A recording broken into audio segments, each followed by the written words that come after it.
Welcome to Notes from the North with Kyle and Sam. Welcome to Notes from the North, the official podcast of the Vikings Gazette. We're proud to partner with Vikings Territory, Purple PTSD, and Purple Territory Radio.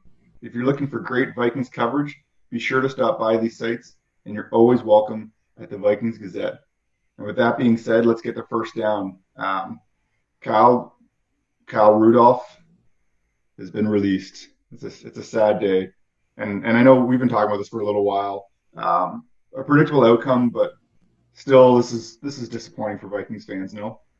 Yeah, I think so, because he was with the Vikings literally throughout all the 1910s and through the teens, and he had some great moments, right? And probably the best one would have, when I think of Kyle Rudolph's best moment with the Vikings, I think of the overtime win in 2019 against the Saints, where he, was a critical third down, catches that ball, and that's Kirk Cousins' first ever overtime, or rather playoff win in general, but then to do it in overtime and against the Saints, a team that is pretty hated by Minnesota's fans, by me as well.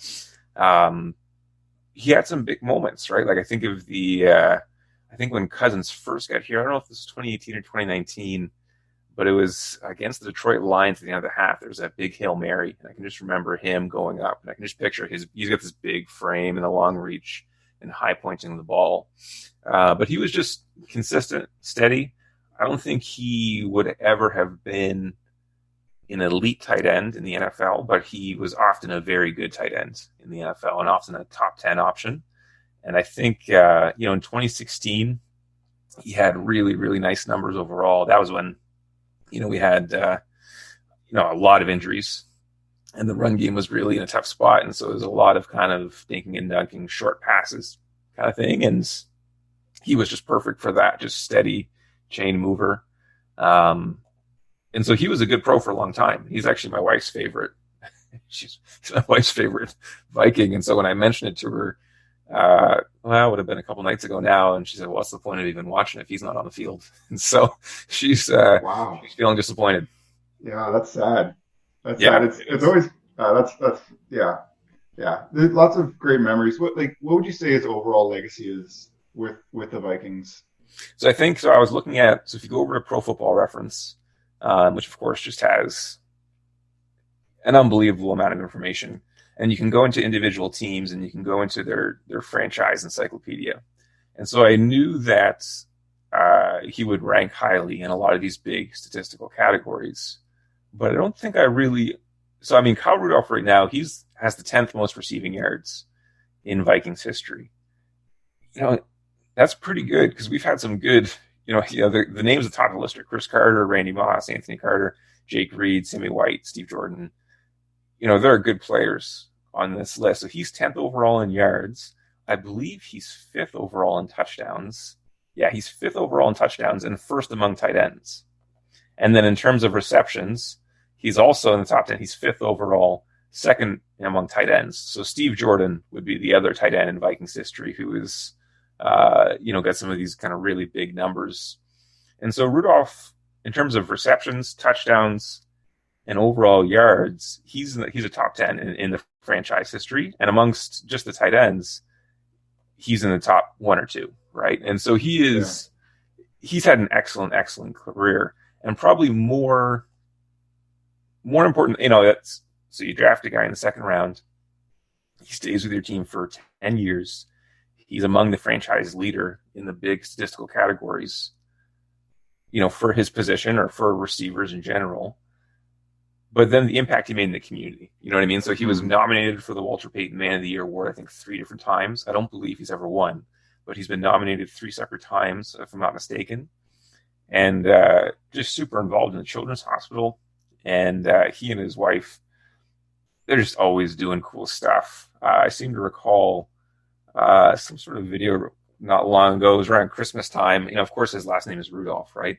But just doing stuff with kids, just making Christmas special for kids at the hospital, and just really giving up his time and his finances and his influence, right, to really kind of leave an impact with the community. And so I think really for any tight end or really any player at all who comes to Minnesota, they'd be pretty well served by saying, I want to be like Kyle Rudolph. Like, I want to carry myself the way that he carried himself and have the impact that he, had on the community.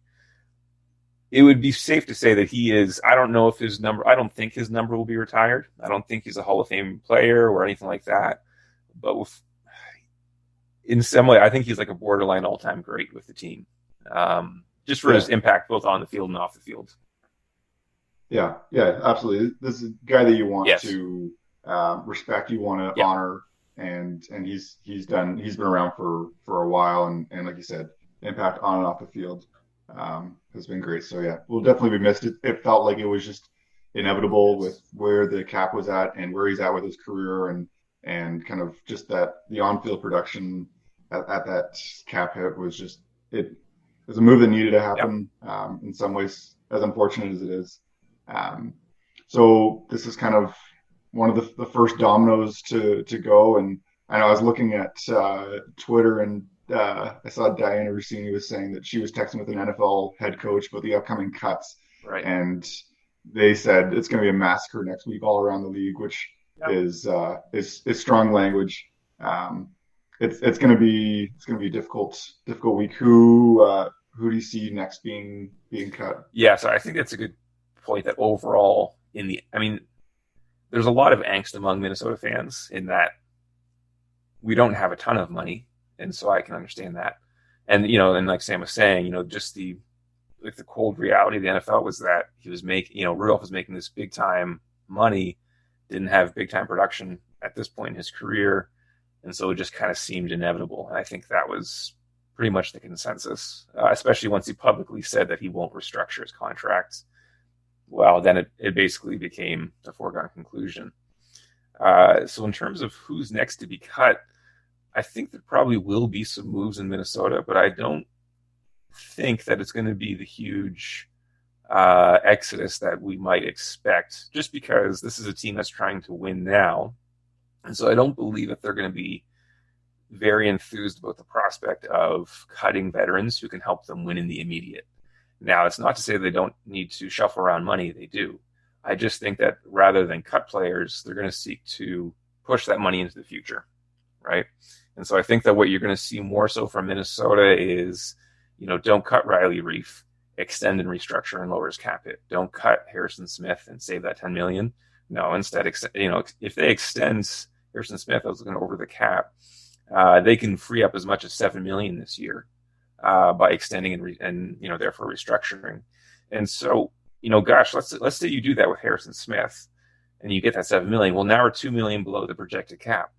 Okay, well now we got a little bit of wiggle room, and so I guess maybe that's not true because they just signed Stephen Weatherly, and so there's another $2.5 million there. So I guess that with the $7 million, we'd be right about on par. But the point being that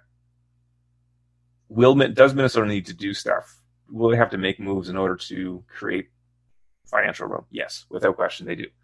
But I don't think there's going to be a massive amount of cuts. I think there will be probably a couple more players. But I think for them, they're going to go to some of the veteran guys who they're most confident in and seek to extend them rather than cut them. And then from there, try and be very shrewd with how they navigate free agency. And I think that some of these guys who are cut, because what Sam's saying is true, around the NFL, there's going to be some good quality players who are cut, who under normal circumstances would not have been cut and wouldn't be available. And not everyone is going to be able to be paid the amount that they ought to be paid.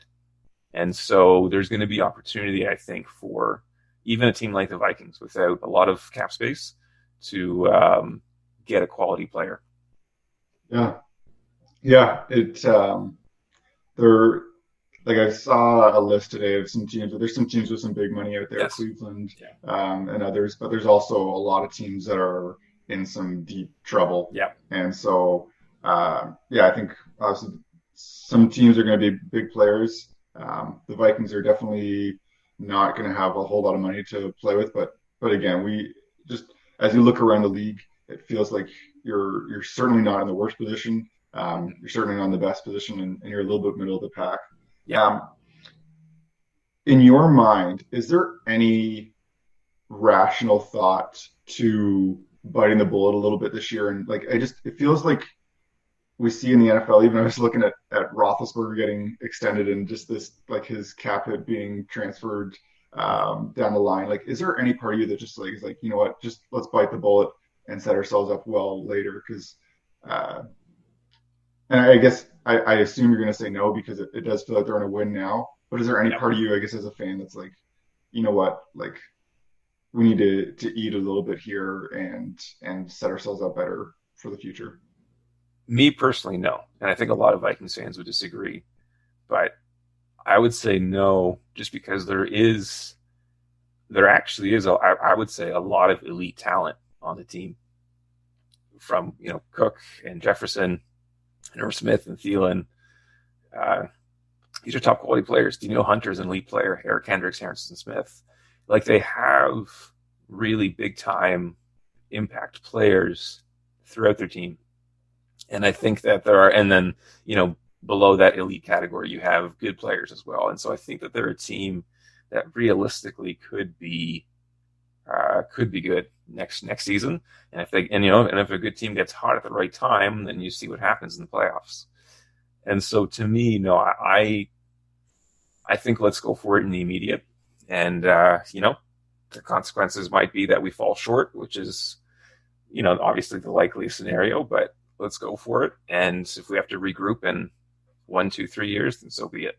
Yeah. Yeah. I think that in sports, it's just one of those things that it's really hard, especially with where the team is right now. Like you can't really be selling the future. And like, while someone who's very logical and looks at it from a big picture, may make decisions that are a little bit different because they say, okay, you know what, like we just need to struggle for a little bit and things will be better. But it does, like you said, you've got some elite talent at an age where you need to go for it. Right. And this is what you've done. This is the roster you constructed, and right. and let's go for it. Exactly. I also, just last note on this topic, I saw that the numbers were released in terms of the amount of money to be carried over, and I saw that Minnesota will carry over $4.7 million, right, 4.774099. Those last digits, you never know when they'll come in handy. Right, exactly. I don't know if that was a surprise or if that was to be expected. Yeah, I think that's more or less in line with what my understanding. I think they weren't like right up. They were obviously spending towards the top of the cap this past season, but they weren't right at the tippy top. And I think a lot of times teams try and have that buffer should they need to make a move later in the season to sign some guy to come in and replace someone who maybe got injured or whatever the case may be. And so that sounds about right to me. Yeah. Cool. We'll want to move into second down here and look at the roster needs. And I know we talked with Sean last episode a little bit about free agency and seeing his thoughts. Where would you rank the positions that need the most attention on this current roster as we head into this next season? Right. So I was looking at this. I was jotting down a few notes before we started here. And I was looking at all these different position groups. And so to my mind, so there are a lot of needs. I think probably every team would say that. But to my mind, your biggest need is going to be number 1 is D-line, and then number 2 is your offensive line. And then from there, you're talking about your secondary, safety and corner, and then probably a wide receiver 3. And so, yeah, the trenches just were not good enough. And so I do wonder, some of that, again, a lot of the focus has been on getting Michael Pierce and Daniel Hunter back for the D-line. That's obviously important, and there's reason to believe and to hope that they will improve. But even with those two, the D-line definitely needs some help. And they've re-signed Stephen Weatherly, which is, I would say, a good move, but at the end of the day, he's a rotational defensive end. I don't think they view him as a starting defensive end. I think he'll be a significant part of their rotation. And so I think it's a good move, right? Like, it's like getting like a third line player on a hockey team. Like, it's important, but it's not the same as getting a dynamic scoring winger or something like that for your top line. So I would put the O-line and the D-line as 1 and 2. And then from there, I'm looking at the secondary and then wide receiver 3. Yeah, that makes sense. Is there like, do you see that really syncing up then with free agency and where there is like where it's going to be interesting to see and we'll get a better picture after this week. What is out there. But just from your vantage point at this point, what do you see? So from my vantage point, the danger in some ways for Minnesota is to stretch themselves too thin, to be a mile wide and an inch deep, in that they, you see these issues and you see these concerns and say, gosh, we need to get contributors at 5 different spots, so let's say, or whatever it is.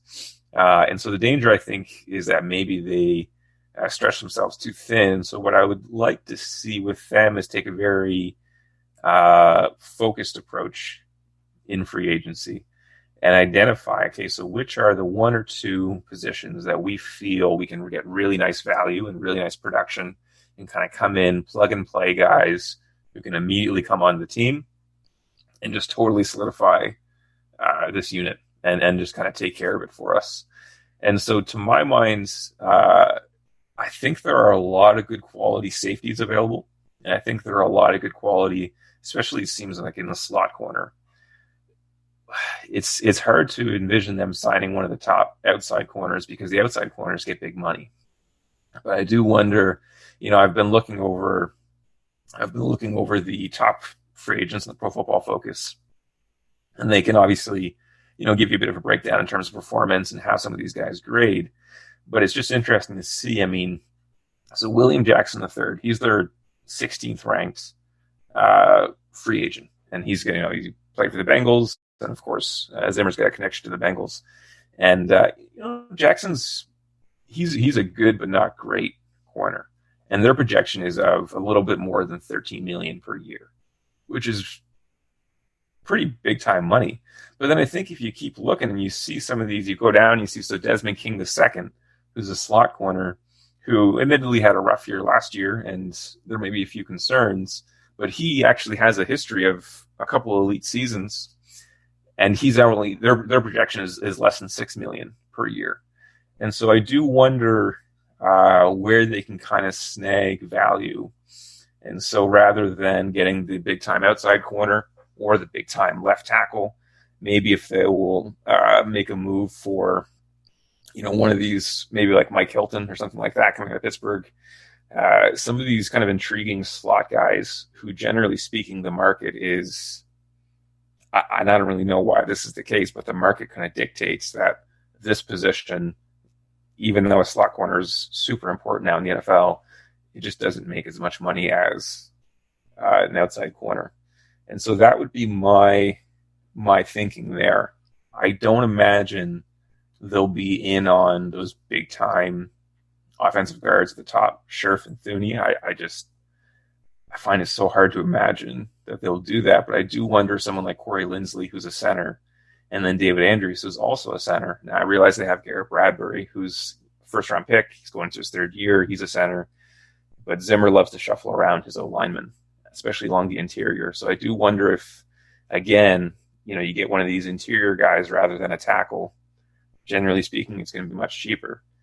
And so to my mind, I would say let's go ahead and target one of these value positions and then go from there.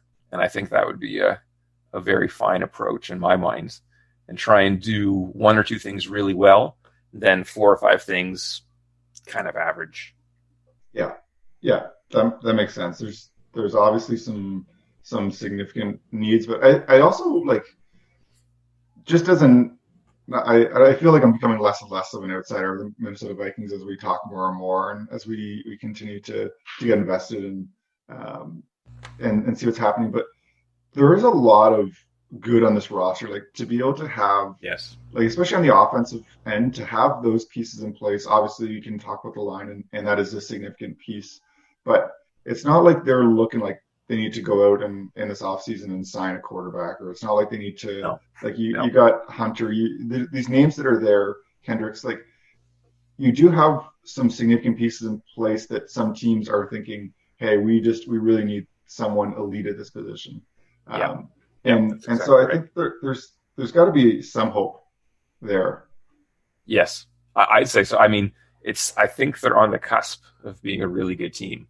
And now, but everything went wrong last year in a lot of ways.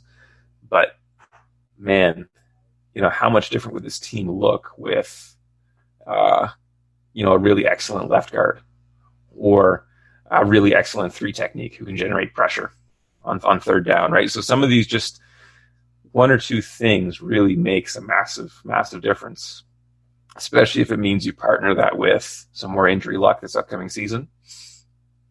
It wouldn't be at all surprising to me to see this team do really, really well this year at all. Like it wouldn't surprise me in any way. So I'm optimistic, cautiously, of course, because the team has hurt me in the past, but definitely cautiously optimistic. Do you ever think that you ever get to the spot where like you can't be optimistic about this team? Possible, yeah, it's possible that I get to that point. I don't like the off season because it means that you're not playing, but I also love it because you get to dream as big as you want. That's true. Yeah. There was literally nothing holding us back from saying, besides just looking really foolish that the Vikings are going to go 16-0. It's a beautiful time where you get to just like view your team in the best possible light. And so I think like we want to have fun with it. Like we know that things change, right? Injuries happened last year and that really sewered the team. But there is a chance that they go on a run here and with such a short season and the way the NFL works, like if they can get to the playoffs, that's great. And then once playoff starts, who knows what happens, right? Exactly. And who knows what this team is capable of. I think we just want to dream big. I think we're both almost like we can be very realistic and very very cautious in our approach, but this is going to be the off season of dreaming big. Yep. I don't know if you had anything else you wanted to share on that topic before we transition to third down. No, I think the only thing I'll say, I mean, Spielman spoke this week. He had an interview and he talked a little bit about it, and he basically just reiterated that Cousins is their quarterback moving forward, and nothing is going to happen there, and that he feels like he made the point that you made, Sam, where a lot of good players are going to be cut, and so they're basically just kind of. It's not that they don't have a plan, but just kind of waiting to kind of fully see what all the salary cap still hasn't been 100% finalized yet. All the players still haven't been cut yet, so they're just kind of waiting to see some of these firm details, who's available and how much money is there going to be, and then I think that they get their plan, and so we'll see if they can do things well. Yeah. Regardless, it's going to be a busy next couple of months. Yes, all the way leading up into the draft there. Yeah. So speaking of dreaming big, our third down here, I think with the offseason and the way it goes, there's obviously going to be some content to talk about with whether it's trades or free agency or draft and them prepping. But this is a long offseason, so we want to talk about the Vikings and talk about what's happening each week, but also want to have some fun. And so likely, unless there's big news and lots to talk about from here on out in the offseason, we're going to have some kind of game or segment where we're going to have some fun, ask some questions. Some of it we'll be happy. I was talking with Kyle about a few of the ideas before. Some of them may bring up past memories, which may be tough, and we'll try to do as little of that as possible. But I didn't give Kyle any time to prep. But on third down this week, Kyle talked about 5 positions of roster needs in that last down, 5 positions where the Vikings really need to address and bring some attention to. And so the question that I wanted to propose to Kyle is, if you get to replace or put one player from the Vikings past, and you know what, I'm going to say, like, obviously they need to have a little bit of a track record, but you can say if they have 1 year, like one prime year of one player of the Vikings roster, past or present. Right. Even you don't even have to watch them. If you get to replace or put one of those guys in their prime into those 5 positions, which players would you choose? Yeah, let's go from there. Yeah, sure. So we got five positions here. So D-line, O-line, safety, corner, and wide receiver 3. So third wide receiver to partner with Jefferson and Thielen. And I'm just going to clarify that wide receiver 3, like Randy Moss doesn't get to go there because like Randy Moss was in no way wide receiver 3.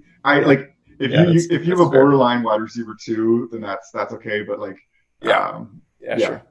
Yeah, okay, that's fair enough, I suppose. I think if prime Randy Moss is probably not going to be a wide receiver 3 on any team he's on, so that's a fair enough point.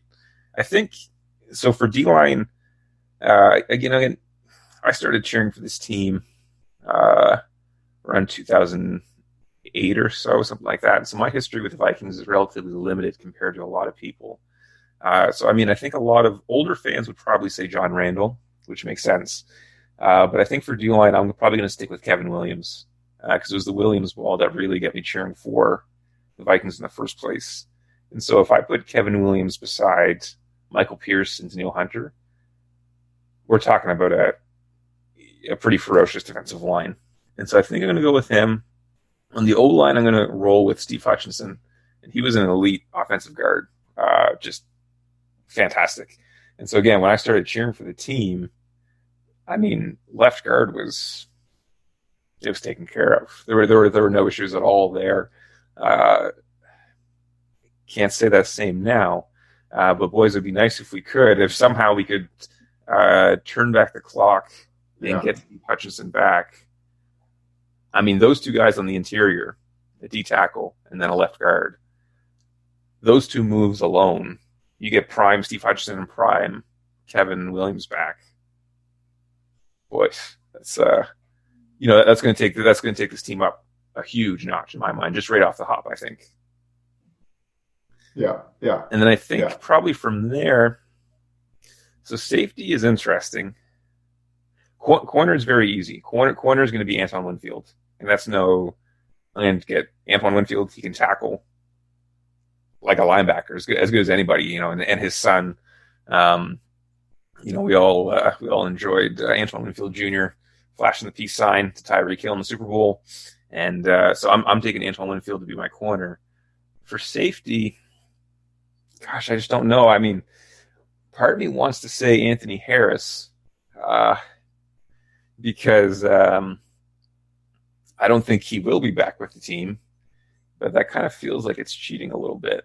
It's like I think the assumption of the question is they're basically coming back with $0. Right. Right. We're not worried about the practical realities of a contract right now.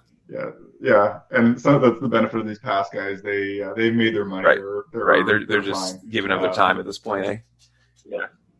But I did say present. So like that's if that's where you go, then that's yeah. Gosh, it's tough. Yeah, it is tough for me. Maybe I will say I don't think he's a Vikings all-time great, but I always liked Jamarcus Sanford, and so maybe I'll say Anthony Harris and or Jamarcus Sanford, just because I don't know if Anthony Harris is quite a fair answer. And then for wide receiver 3, again, there's a lot there's Chris Carter, there's Reed, there's Moss. I think I'll do Percy Harvin because he was the rookie. He was rookie of the year, his rookie season, and for me, as the Trailer Park Boys would say, I get 2 birds stoned at once. And so Percy Harvin, he could be a dynamic wide receiver 3, and then also a dynamic kick returner. And so he would so those issues with special teams and return game, Harvin would take care of it. He was sensational in his rookie year, and the only thing that really held him back initially was the migraines, just the issues with his health. So, to my mind, I would very, very gladly take Percy Harvin as my wide receiver 3, and basically dare any defensive coordinator to come up with some type of strategy that could somehow contain Jefferson, Harvin, and Thielen, and Dalvin Cook and Irv Smith. It would just be, there'd be no stopping them, I think. Yeah, as soon as you said Harving, I was like, that makes so much sense because of, like you said, the special teams and Exactly. the offense. Yeah. And I think that while the receivers they have in the team there, like there's playmakers, like the speed and like just the dynamicness of Harving adding to that roster. And if they could, I think that our hope with this offense is for things to become a little bit more dynamic and for us to start throwing to the wide receivers. And having him in there would certainly you need to adapt what you're doing a little bit to get him involved, and having him just as a weapon. Exactly. Like that would open things up. I'm excited. Now it's like I want this to come to fruition. And that's right. It's the problem with dreaming. Exactly. But yeah, good. Do you feel good about those picks? Honestly, I do, man. I think there's a pretty good balance there. I mean, you get some all-time greats like in league history, but then just like some good players. Like Jamarcus Anthony was a good player for some years for the Vikings. Harvin was a good player for some years. Yeah, I feel pretty good. If you add those guys to the team, the team's going to be a lot to contend with. Absolutely. Yeah. I realized by doing this, at some point I do also want to hear some of your past Vikings favorites, and I realize that by limiting to positions, don't necessarily get to hear that, but stay tuned because that will come. Very good. Well, we'll shift to odds and ends here and talk about the Minnesota Wild. Kaprizov, everything I'm hearing, everything I'm seeing, this guy is on track for Rookie of the Year. This is good. I was realizing that whenever people come over, you never know how good they're going to be, with especially guys coming over for the KHL. And they've been talking about Kaprizov being the best player not in the NHL for a few years. And I was always like, okay, yeah, but like, is this actually going to happen? Or what does this actually look like? And at this point, it's like, yep, that's it. It's there. And just like watching him, even there's someone was joking that the clip of him skating around the offensive end with Makar, the Makar pairing was one of the best Minnesota highlights. He didn't even score, but it was one of the best Minnesota highlights in terms of just excitement in the last few years, which is a little bit of a shock. But I just think that just how dynamic and how incredible he is and skilled he is just adds so much to this team, and just changes how they're able to play even the Minnesota Wild power play, which has often been criticized. It's been a lot of fun. There's obviously some other guys that could contend, and you never know what will happen. But at this point, it feels like Calder, Rookie of the Year, is his to lose. The big news out of Minnesota this week was Parise getting benched. I was listening to different things and just trying to get a sense of what was happening. And it sounds like from the people that I've listened to that there was some disagreement around how he handled trying to get Foligno his first career hat trick. He stayed out there for too long, caused a goal, and Dean Evison decided to bench him. And that's to bench someone of his stature, of his player. He's an assistant captain. He's 36. He's been around there for a while, and he's also going to continue to be there for a while. He's got another 4 years after this at $7.5 million a year. And so I listened to what some people had to say. I listened to Dean Evison get interviewed, and this is tough because this is his first full season there, and to make a move like this against someone who is so established like Parise feels a little risky. Parise's seat is a lot colder than the coaches at this point, and so it's a gutsy move. But I also think that these things get overblown often, and I'm really not too worried. Evison said that this was just gonna be a little tweak and wanted Parise hungry and ready to go. That's definitely not a popular move, but I feel like this is gonna be something that blows over relatively quick, because it kind of has to. Parise is going to be there long term, and I don't see this being a move that obviously it could be a move that the coach looks back on and says, you know what, this was a mistake. But I think that regardless, you need to keep people accountable. And at the end of the day, the coach's job is to have the players and the team out there to win. And while hat tricks are nice, and while he understands the sentiment and understands Parise and what he's done, no one is ever excusable to not give 100% out there, and the team absolutely needs to come first. Yeah, that's fair enough. And I think Sam's probably right in that, it's notable. He's a big name. He's on a big contract. And so it's good for the headlines. But until I were to see maybe, if in a couple of weeks there's another issue between the coach and Parise, until I'd see a couple more things, I wouldn't overreact too much just yet. Yeah. I see like Jeff Skinner getting benched in Buffalo and getting benched for 3 games straight, or scratched for 3 games straight. And that is a much bigger story. Yes. Because Skinner's there for longer, got a higher cap hit, worse performance than Parise.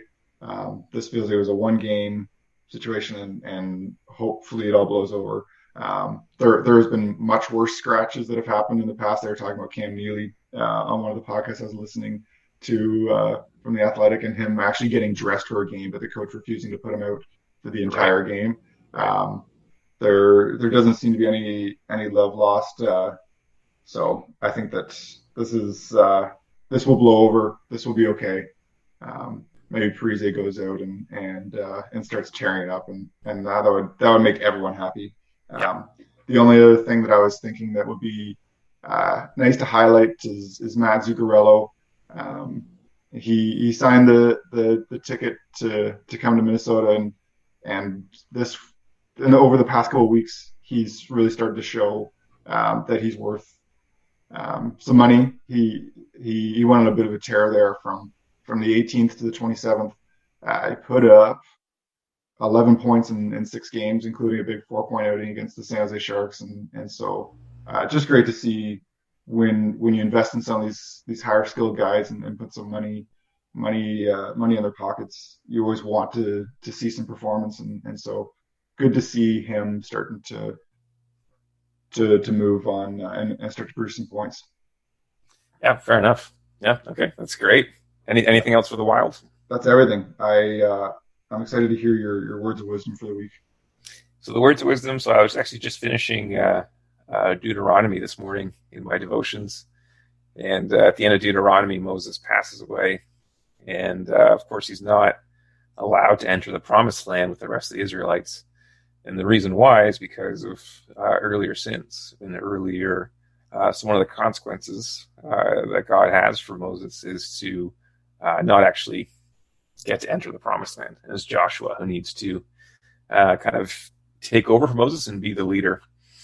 And so the point being to football, if we could make some sort of haphazard connection here, is that the mistakes that we make here and now in March and in April with free agency, with the draft, they will hinder a team's ability to get to the quote-unquote promised land that is the Super Bowl. And so it's important so you get this journey ahead of you.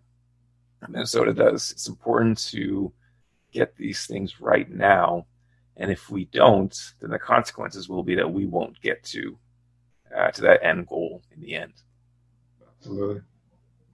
I love seeing the connections you make, and it's a lot of fun. There's a bit of a hop, skip, and a jump to get there, but I try and make it work. I love it. I think that staying true to who we are, and I think that is it's certainly applicable, especially in the season and the stage that the team is entering into now. Anyways, we just want to thank everyone for listening. Be sure to stop by VikingsGazette.com for great Minnesota Vikings news, commentary, and analysis. And the Vikings Gazette can be found on Twitter and Facebook at Vikings Gazette.